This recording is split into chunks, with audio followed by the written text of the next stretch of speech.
Antes de responder essa pergunta, eu fiquei curioso com uma questão do Pode monte. falar, então. Pode falar. Nesses montes aí, tem muitos relatos de aparições de anjos, do Espírito Santo.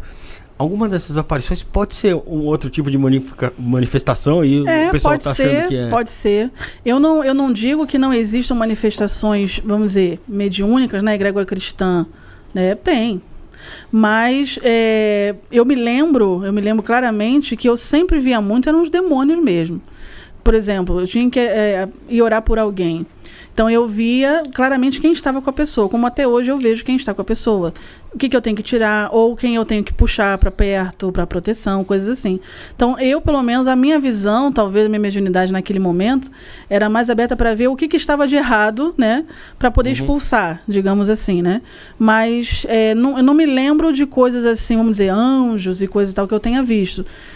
Existem esses seres, sim. Mas eu não trabalho com eles. Por exemplo, a questão da nossa magia demoníaca, eu estudei muito sobre a magia salomônica, né, a goetia salomônica.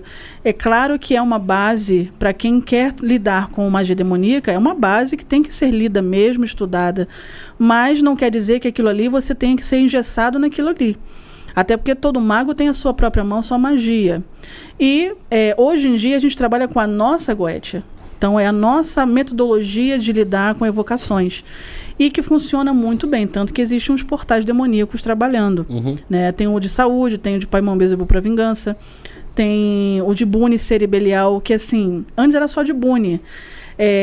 Eu tive uma visão muito clara, porque assim, eu sou apagada constantemente.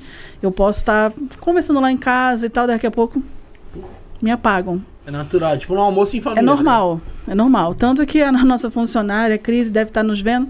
Beijo. Eu já falei com ela logo quando ela começou lá em casa. Eu falei assim, ó, acontece assim, assim, assim. Não se assusta. Não se assusta, é normal. Existem entidades aqui em casa, assentamentos. Começando a deixar ela a par. Porque acontecem coisas. Então, assim, às vezes, quando eles querem falar comigo, eles estão falando e eu não estou ouvindo, me apagam.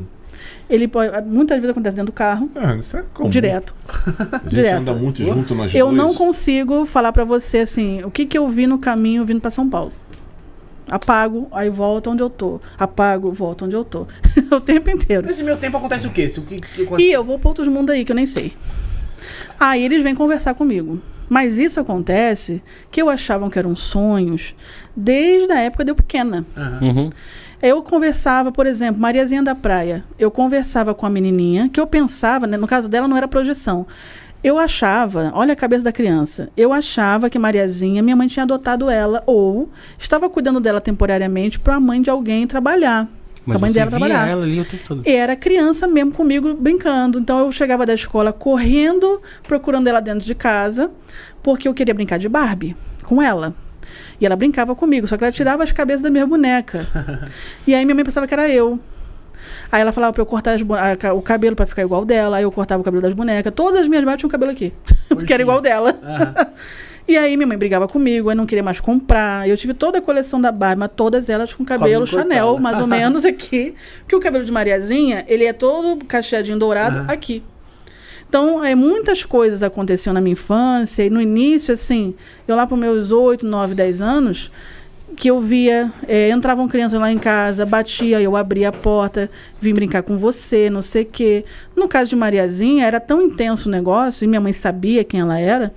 Minha mãe não me explicava quando eu era pequena. Tipo assim, não faz isso, não fala com ela. Não, minha mãe deixou como até certo ponto. Uma amiga imaginária ali. Mas ela dava umas cortadas de vez em quando, a Mariazinha sumia.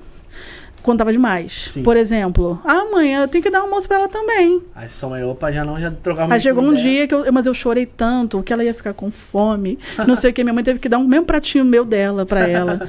Aí eu, pode comer, não sei o que. E eu conversava. Eu brincava, a minha infância foi sozinha dentro do quarto, normalmente, brincando com Mariazinha.